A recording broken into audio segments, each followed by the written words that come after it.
हामीले पैसाको लागि होइन, पैसाले हाम्रो लागि काम गर्नुपर्छ। नमस्कार, हजुरलाई स्वागत छ यस युट्युब च्यानलमा। आज चाहिँ मैले एडीबीएल एग्रिकल्चर डेभलपमेन्ट ब्याङ्कको पुरा फन्डामेन्टल र टेक्निकल एनालाइसिस लिएर उपस्थित भएको छु।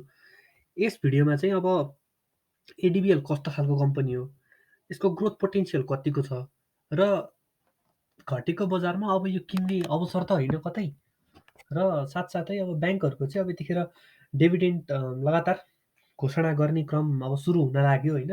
तिहारपछि अब लगातारै डिभिडेन्टको पाली त ब्याङ्ककै हुन् सुरुमै। त्यो हुँदाखेरि चाहिँ अब यसको डिभिडेन्ट खान लिने हो कि होइन, बजार अब बिस्तारै अब माथि लाग्ला कि जस्तो पनि देखाएको छ होइन। लाग्छ कि लाग्दैन थाहा छैन, बजार हो, कसैले भन्न सक्दैन होइन। त्यो गर्ने हो भने चाहिँ अब एडीबीएल किन्ने टाइम हो कि होइन त यो विषयमा चाहिँ रहेर आज चाहिँ मैले यो भिडियो बनाएको छु होइन। यस भिडियोमा चाहिँ एडीबीएलको पुरा फन्डामेन्टल र टेक्निकल कम्पनी कस्तो के सबै कुरा चाहिँ एउटै भिडियोमा समेट्ने कोसिस गरिरहेको छु। अन्तिमसम्म हेर्नु भने भिडियो पक्का केही न केही बुझ्नुहुन्छ है त, केही न केही बुझे राम्रो है।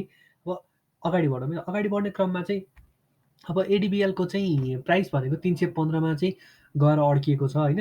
यसको अब सिधै आउँछु म, अब सिधै मेन कुरामा हेर्ने हो भने 52 डेजको हाई, एक वर्षको हाई हेर्ने 551मा छोएर फर्केर छ र एकदम लो हेर्ने हो भने 304मा चाहिँ यो रहेछ। 304को लो बनाएर चाहिँ माथि आएको रहेछ भने 304 भने चाहिँ 315, यहाँ केही न केही सिमिलरिटी छ नि। भने त्यहाँ 304 र 315 भने चाहिँ त्यही 5-10 रुपियाँले चाहिँ अहिले चाहिँ यसको मार्केट प्राइस बढाएर छ है त, लो भन्दा।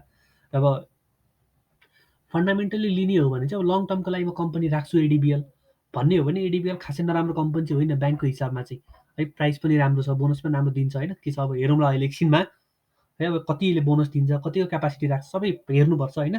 अनि फेरि यस्तो हुन्छ, मैले बिचमा भनिदिन्छु अनि फेरि अब ठ्याक्क जुन कुरा इम्पोर्टेन्ट छ त्यो चाहिँ स्किप गर्दा छोड्न सक्नुहुन्छ होइन। त्यो चाहिँ अन्तिमसम्म हेर्नुभयो भने पक्का बुझ्नुहुन्छ भन्ने मेरो आशा छ है त। इपिएस हेर्ने हो भने 17 रहेको छ।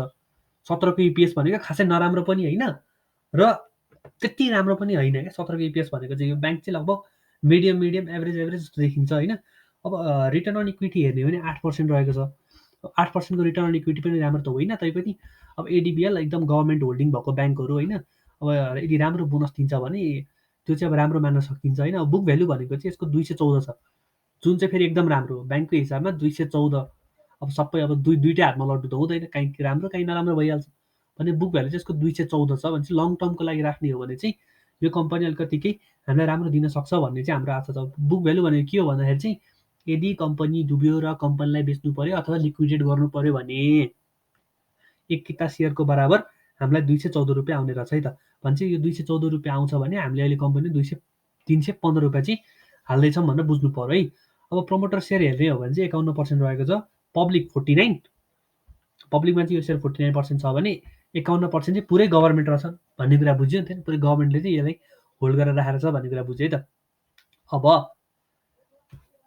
बोनस यसले कति के दिन्छ, सबै कम्पनी अब सबै ब्याङ्कहरूले चाहिँ आफ्नो क्यास बोनस दिरहेको क्रममा चाहिँ अब यसले चाहिँ के दिन्छ त। अब यसले हेर्ने हो भने यसले यसो अगाडि बढ्ने हो भने सुरुको एक वर्ष चाहिँ यसले अलिकति कतै क्यासलाई फोकस गरेर छ भने पछि चाहिँ लगातार बोनस सेयर नै दिने चाहिँ प्रयास गरेको छ होइन।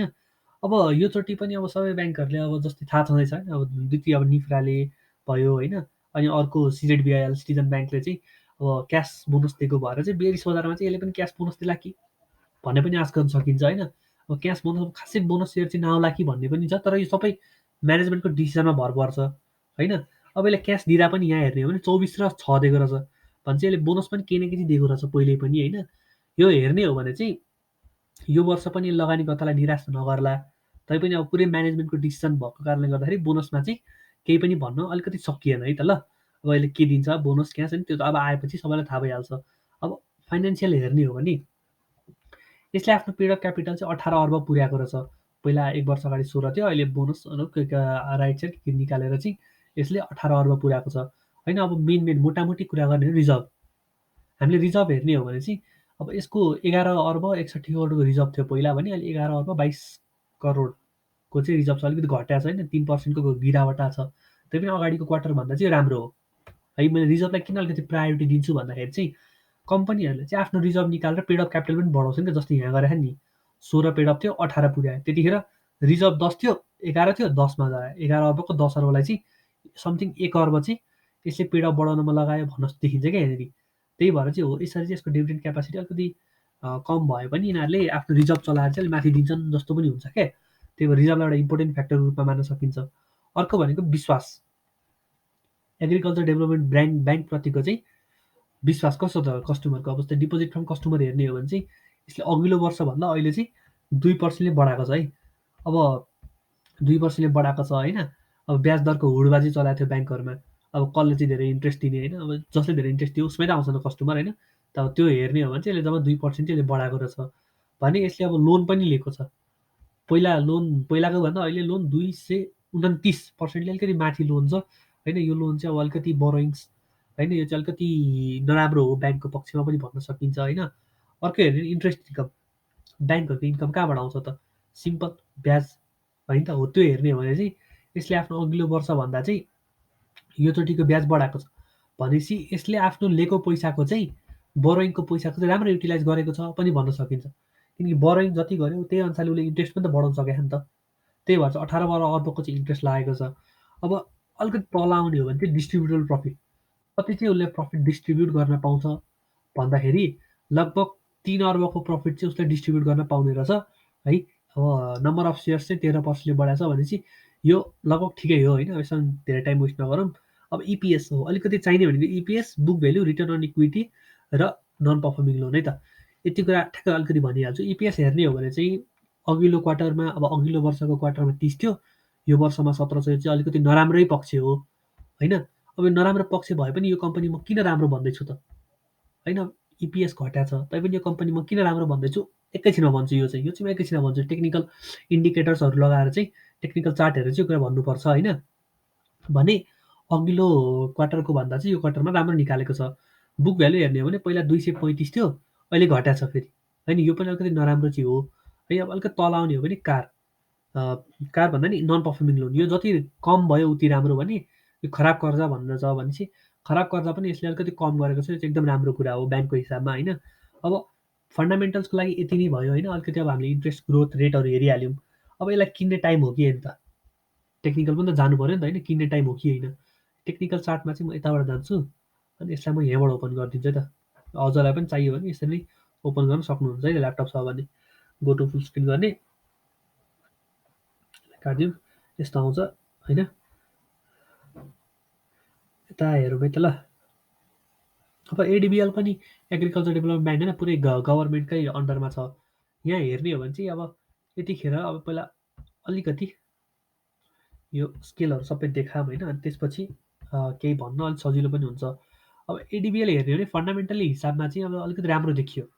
किनकि अब बुक भ्याल्युभन्दा अलिकति थोरै मात्रै माथि छ होइन। अब यतिखेरको बजारमा चाहिँ एडिबिएल अलिकति साइडवेज गएको जस्तो देखिन्छ। यसको लो भनेको 300 होइन। 300 अब यसको लो भनेको 300 भयो भने यसको हाई भनेको अहिलेसम्मको जुन साइडवेज बजारमा लगभग 343 को चाहिँ छ होइन। अब पर्सनली म चाहिँ यसरी हेर्छु ट्रेडिङ। खासै कमर्सियल ब्याङ्कहरूलाई ट्रेडिङको रूपमा चाहिँ लिइँदैन। तैपनि अब कहिलेकाहीँ चाहिँ अब ब्याङ्कमा ट्रेडिङ गर्दा नि फाइदै हुन्छ भन्ने जस्तो अवस्था आउँछ होइन। अब यसलाई चाहिँ म फिबोनाची लाएर हेर्छु है त। के छ ब्याङ्कहरूको यो एरियामा लगेर ट्याक्क फिबोनाची लगायो भने चाहिँ यसको ठ्याक्क लो यो दुईचोटि लो टच गरेको छ होइन।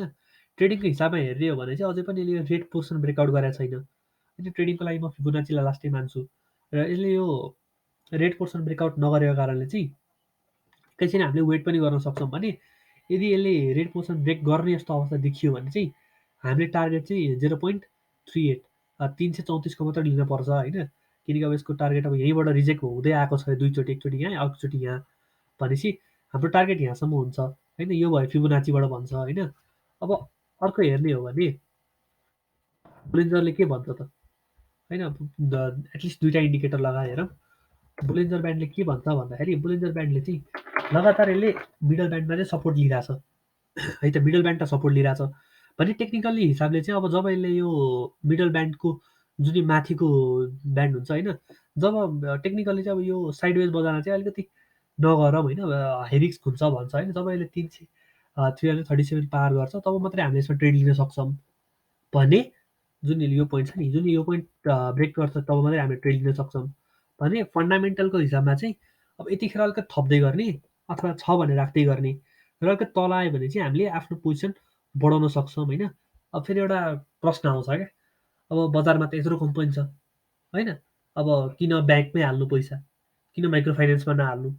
होइन? त्यो हेर्ने हो भने पनि अब त्यस्तो हुन्छ क्या कसैको चाहिँ मनमा अब म ब्याङ्कमा हाल्छु, सेफ प्ले गर्छु भन्ने हुन्छ क्या। तैपनि कुन चाहिँ ब्याङ्क राम्रो त्यस्तो उनीहरूको लागि हो क्या यस्तो भिडियो चाहिँ। अब माइक्रो फाइनेन्स हेर्ने मैले माइक्रो फाइनेन्स चाहिँ कुनमा हाल्दा राम्रो भन्ने भिडियोहरू बनाएको छु।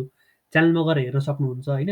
र साथै अब यो भन्दा पनि किन मलाई यो ब्याङ्क मात्रै नबिल पनि एकचोटि हेरौँ न भन्ने हो भने नबिल ब्याङ्कको पनि भिडियो मैले बनाएको छु। म यहीँ इन्ड स्क्रिनमा हालिदिन्छु हेर्नु होला।